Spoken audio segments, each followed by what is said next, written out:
Or maybe he told her about the Rosicrucians and their ancient and secret magic rituals. This was the first time that Leola felt that she had heard the voice of her destiny. She decided then she would go in search of that knowledge. Perhaps Veda is right. I sensed the mystery and rushed to find it.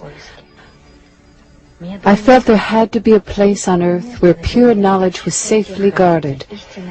Knowledge about the universe, about God and man.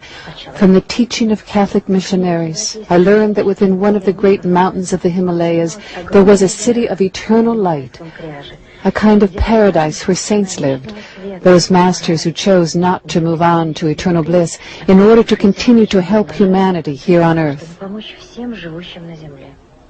I was sure I could reach that place, overcoming all obstacles in my way, and that is what led me to India and the remote mountains of the Himalayas.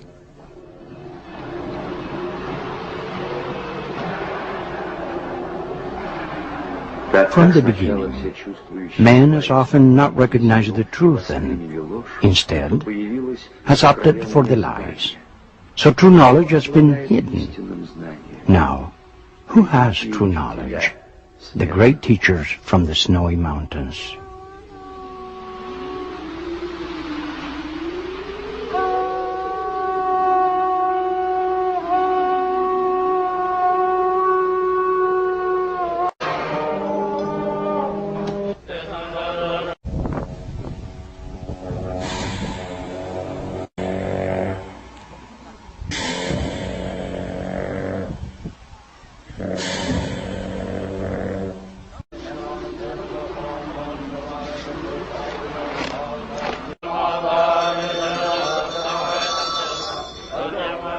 Oh, teacher, what must I do in order to attain wisdom? The teachers, or gurus, instruct the student, or chela, on the different methods of psychic development, based on the extraordinary potential of the human mind. The Tibetan mystics have always kept secret the nature of their studies, just like the initiates of the ancient mystery schools. I also took a vow not to reveal anything about this period of my life. All I can say is that thanks to the Tibetan teachers, I developed my psychic abilities.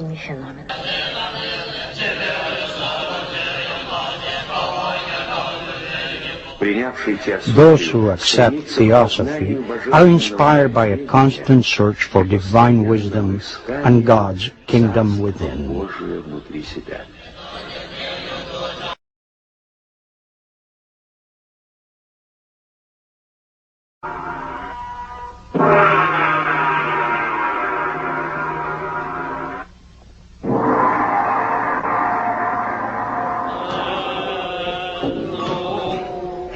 The study of the sacred texts of the East provided me with the key.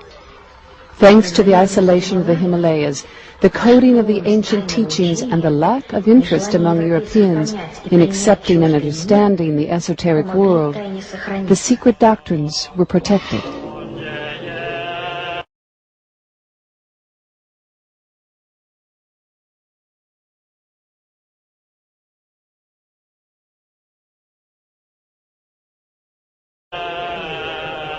Those secret teachings cannot be completely revealed. Part of them will always need to be safeguarded from those who are ignorant.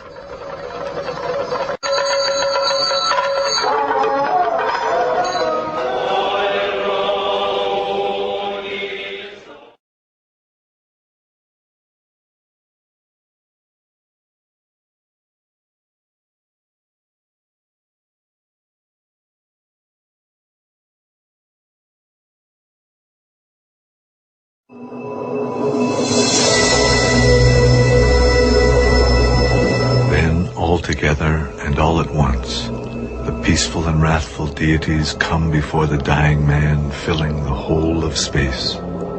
If he does not recognize these as his own projections, then they transform into the terrifying image of the Lord of Death, with gnashing fangs and glassy eyes. This too is his own projection, but if he does not accept that, His fear and turmoil force him to wander on in terror to the bardo of rebirth.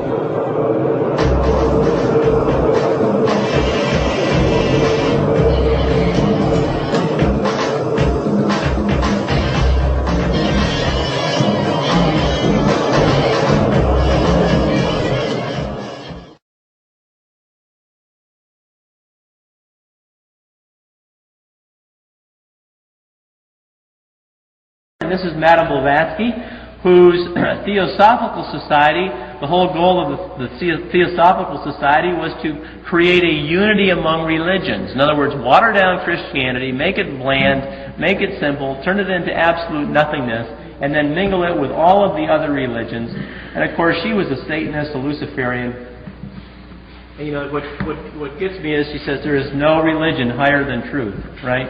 And here's the serpent eating his tail. You see it? Not the symbol on top. The serpent eating his tail was the symbol that Benjamin Franklin used. Benjamin Franklin has been considered the greatest proponent of colonial Freemasonry that we ever had. And one of Blavatsky's statements was, what is one to do when in order to rule men it is necessary to deceive them? And I warn everyone who feels inclined to study anything about Theosophy or its founder to be extremely careful. Everything about it is a lie, a deception, a fraud. Why did he go on to publish his book in which he called my sister the greatest liar and trickster of our century? I asked her how long she was planning to stay in Paris, and her reply was, "My master will tell me." And I heard the sounds of silver bells.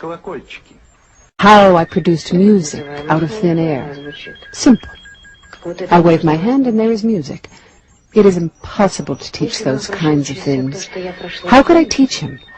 Had he been able to learn from all my experiences in India, perhaps he would have been able to do such things. Once when I was getting ready to leave Helena Petrovna's house and was putting on my coat in her lobby, Madame Blavatsky, who was standing near me, clumsily dropped something on the floor. I picked it up and, smiling, handed it back to her. It was a pretty silver object of Oriental craftsmanship. All the guests present noticed that she was quite embarrassed by the incident. It was said that she left her husband to become a trick rider in the circus. Traveling alone, she entered forbidden Tibet. She was a spiritual genius and the mother of the New Age. On the other hand, there are those who say she was a fraud, whose one real talent was that she knew how to tell a good tale.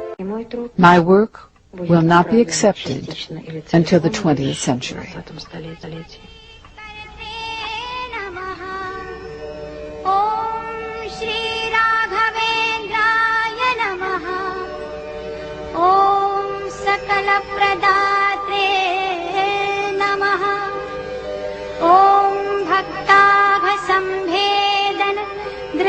वज्राय नमः ॐ क्षमा सुरेन्द्राय नमः ॐ हरिपाद कञ्जनिषेवणालब्ध समस्त संपदे नमः ॐ देवस्वभावाय नमः ॐ दिविजद्रुमाय नमः ॐ इष्टप्रदाय नमः ॐ भव्यस्वरूपाय नमः